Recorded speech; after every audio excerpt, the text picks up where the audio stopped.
पानोपात्र ताई परभणी त्यांना साथ करताल देशमुख ताई.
आलेली आहे. कारण अनिताताई पिसाळेंनी 3 वर्षे पूर्ण झाले त्यांच्या या सप्त्याला. आता हे पूर्णत्व 3 वर्षे पूर्ण होऊन आता हे 4थं वर्ष लागायला लागलेले. त्यांनी हे कार्यक्रम इथं ठेवलेला आहे. सर्वांना बोलवलेले ते कार्यक्रमाच्या निमित्ताने आपण सर्व एका ठिकाणी इथं आलेलो आहे. म्हणून त्यांनी तुम्हाला सर्वांना बोलवलं म्हणून तुमच्या सर्व संत मायबापांचं दर्शन आज मला त्यांच्या अवघानं घडलेलं आहे.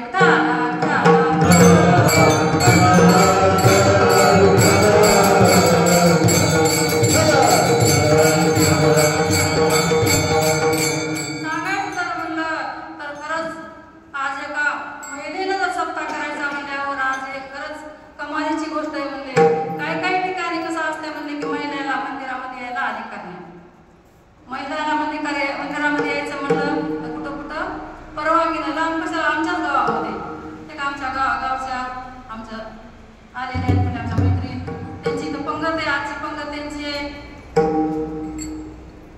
जाधवताई. तर आमच्याच गावामध्ये मंदिरामध्ये यायला कसं परवानगी नाही. पण असं काही काही संतांनी खरंच महिलांचा कसा उद्धार केलेला आहे. महिलांनी नुसतं म्हणले चूल आणि मूल बसून तेवढंच पाहायचं का म्हणले. पुरुष जर उतरून गेले तर महिलांनी का बद्दच राहायचं का. महिलांचा उद्धार व्हायला नको का.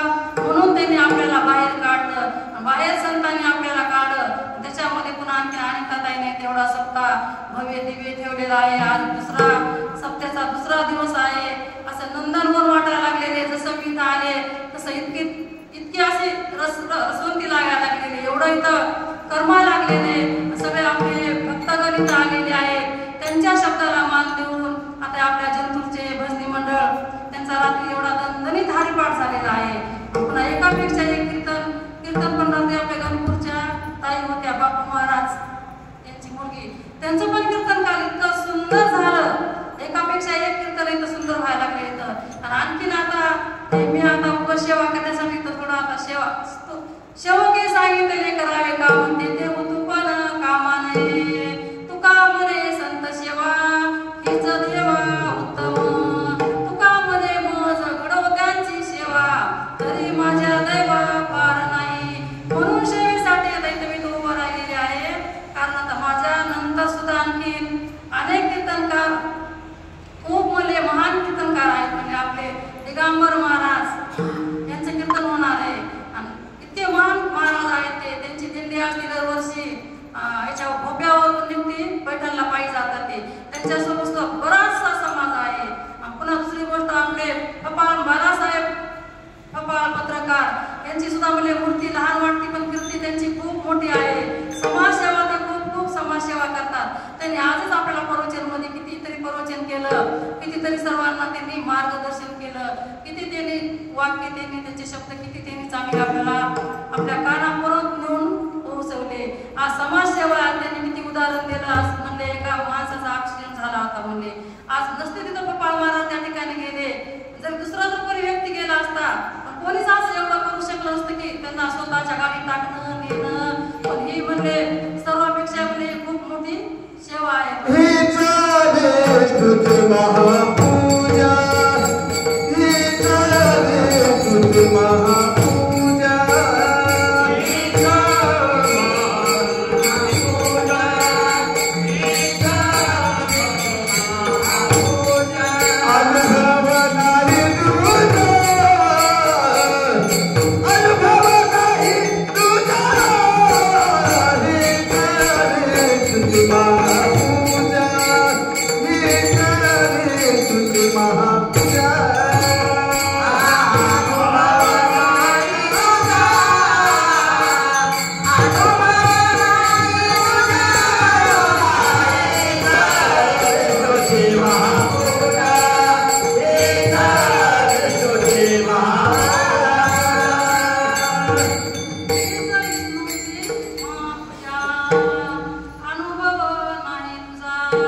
कारण मी त्यांच्या बरेच दिवस झालं त्यांच्या सहवासामध्ये आहे. गोपाळ महाराज, आपले भजनी विखे महाराज, पुन्हा आणखीन हे दिगंबर महाराज, याचे भोप्याचे, त्यांच्या सेवेमध्ये मी बरेच वर्ष झालं. ते माझी दरवर्षी एक सेवा ठेवतात.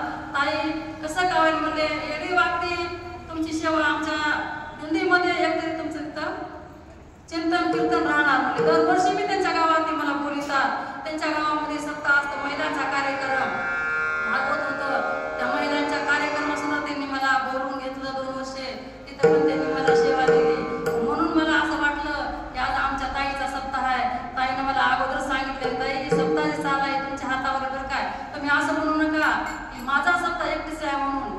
तुमचा सप्ताह तुम्हाला तारीख कोणाची घ्यायची, कीर्तनाची तारीख तुमच्या मनावर घ्या. तुम्ही तिथं येऊन 2 दिवस राहा. म्हणून मी पंगत घेतली. आमच्या गावाकडच्या ताई आहेत, त्यांनी पंगत दिली. ते आज पुन्हा पंक्तीमुळं त्या कुठं जात नाही घर सोडून, पण त्यांनी सप्ताह केला. म्हणून त्यांच्या हातानं आज अन्नदान इथं घडलं आणि अन्नदान घडलं. पुन्हा देवीचं दर्शन झालं. आज वासर या तीर्थक्षेत्राच्या ठिकाणी त्या इथं आल्या. त्यांचं बी किती मन आल्या आणि त्या ताई निमित्ताला, कारण त्यांनी सप्ताह ठेवला पण त्या पण इथं हजर झाल्या. कारण त्या कुठं घर सोडून कुठं जात नाही, त्यांना कुठं जाताच येत नाही. त्यांच्या मागे एवढा व्याप आहे.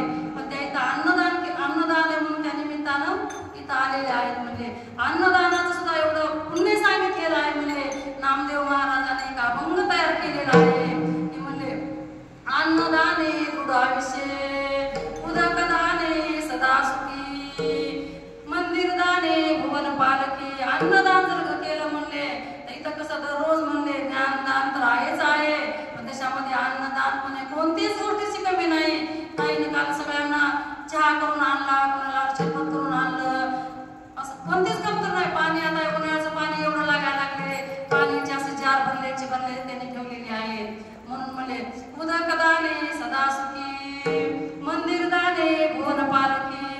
जर म्हणजे अन्नदान जर आपण केलं तर आपला आयुष्य कसं आपण व्यवहारामध्ये म्हणतो ना, बघा की हो ते फलाने मनुष्य गेला, त्याचं अन्न पाणी सरलं 5 घासाला तो मुकला आणि तो गेला. कारण त्याचं अन्न पाणी तिथपर्यंत होतं त्याचं, कारण त्यानं तेवढंच अन्नदान केलेलं होतं जीवनामध्ये, तितकंच केलेलं होतं म्हणून ते तिथपर्यंतच त्याचं आयुष्य होतं. म्हणून अन्नदानाला एवढं महत्व सांगितलेलं आहे की अन्नदानापेक्षा म्हणजे आणखी नामस्मरण तर त्याच्यापेक्षा म्हणजे खूप म्हणले महत्वाचं आहे. म्हणजे नामस्मरणानंतर म्हणजे जन्ममरणाच्या फेऱ्यातून म्हणजे मुक्त होण्याच्या म्हणजे अन्नदान म्हणजे तृप्ती. ज्ञानेश्वर महाराजांनी एक कवी दिलेली आहे म्हणजे ज्ञानेश्वरीमध्ये म्हणजे तृप्ती झाली जैसी साधने सरती आपेशी, आत्मदृष्टी तैशी म्हणजे कर्मी नाही. म्हणजे आपण एकदा जर सकाळी जेवण केलं तर आपल्याला रात्री भूक लागते म्हणजे, पण जर नामस्मरण केलं परमार्थामध्ये जर आपण रंगून गेल्याच्या नंतर म्हणजे जर परमार्थ आपल्याला खरा जर परमार्थ कळाला आणि आपल्याला संतांनी कळून दिला तर मग ते जर म्हणले जन्म मरणाच्या फेऱ्यातून म्हणजे मुक्त होतो. म्हणजे विठाला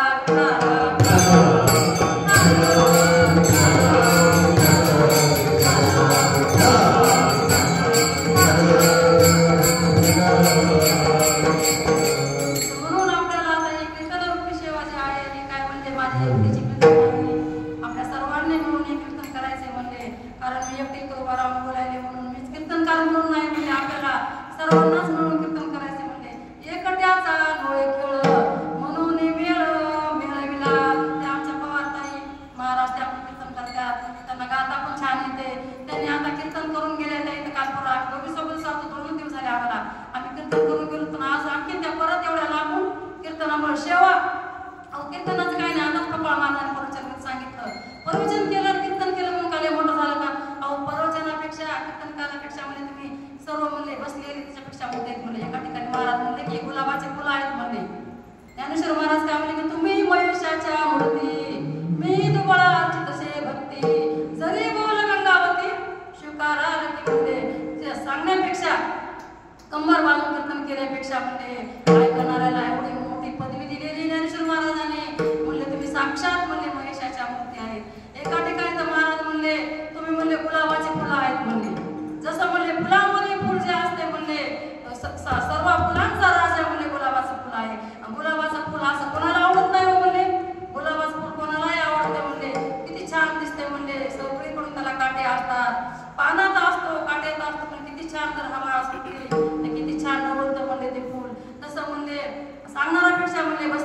गुलाबाचे फुलं आहेत म्हणले. आणि त्याच्यापेक्षा हे कीर्तनाला उभं राहिले म्हणले. आता हे सकाळपासून कालपासून इथं उभेच म्हणले.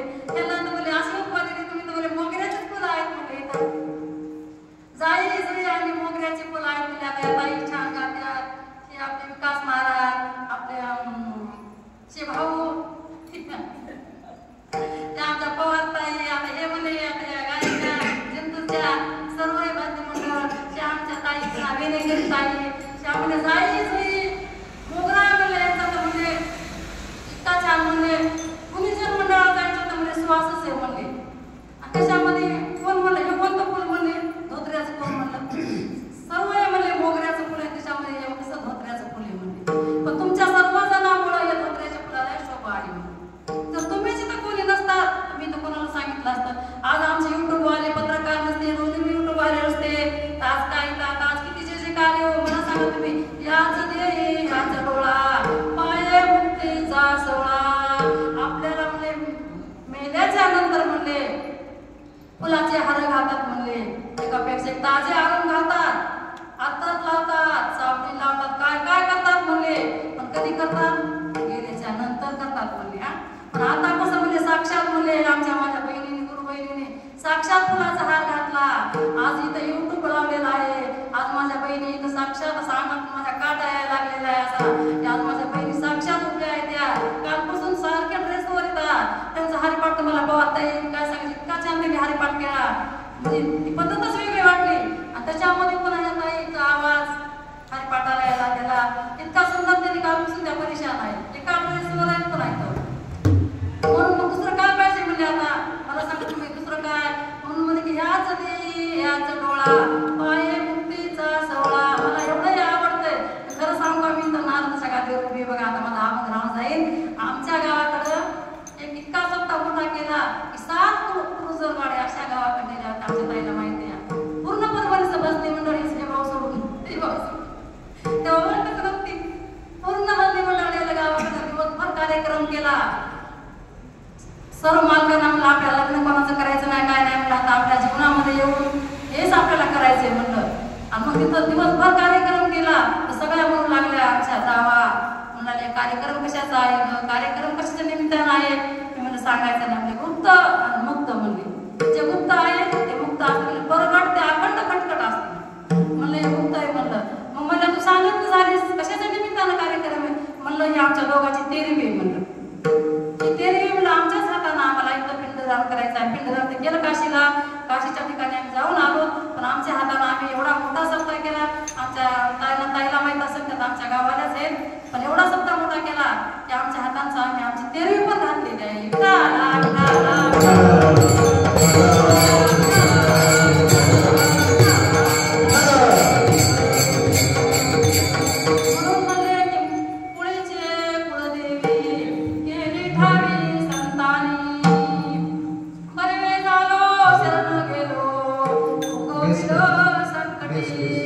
आमच्या भाऊचं म्हणणं होतं की मागच्या भक्तांनी सर्वांनी पुढे येऊन बसावं पण जाऊ द्या घरी बघायला लागली आता म्हणून बसले तिथं बसू द्या आता कारण मध्ये फॅन लावलेला आहे ते म्हणाले समोर येऊन बसावं तर म्हणले की मनुष्य जन्म आहे त्या मनुष्य जन्मामध्ये या जीवनामध्ये येऊन आपल्याला हेच कार्य करायचं आहे. कारण हे अनमोल किमतीचा निर्णय दिलेला आहे भगवंताने आपल्याला याच्यासाठी केवळ म्हणजे परमात्म्यासाठी आपल्याला दिलेला आहे.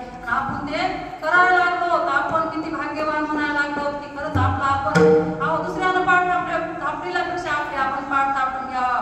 कोणावर काय करायचं आपल्याला आपलं हित कशात ते आपण बघून घ्यावं. खरा जर विचार केला या संसाराच्या दृष्टीनं तर कोणीच कोणाचं नाही म्हणले. या संसारामध्ये कोणीच कोणाचं नाही कुणाचे कुणी तुझे नवे रे कोणी नाही कुणाचे कुणी तुझे नवे रे कोणी माझे माझे म्हणून आरती जातील एकल्या पारा माझे माझे म्हणून नाही कुणाचे कुणी तुझे नवे रे कोणी नाही कुणाचे कुणी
पर्यंत आला असता, आपल्याला पाणी दिलं असतं, आपल्याला जेव्हा डबा आणून दिला असता, कोणीच कोणाचं नाही. लांबून डबा देऊ लागले, आपल्याला लांबून बोलू लागले.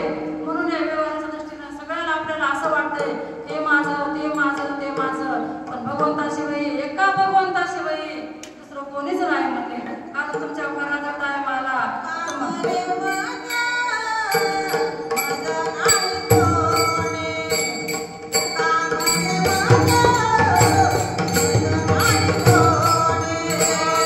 Bye.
सांत्वने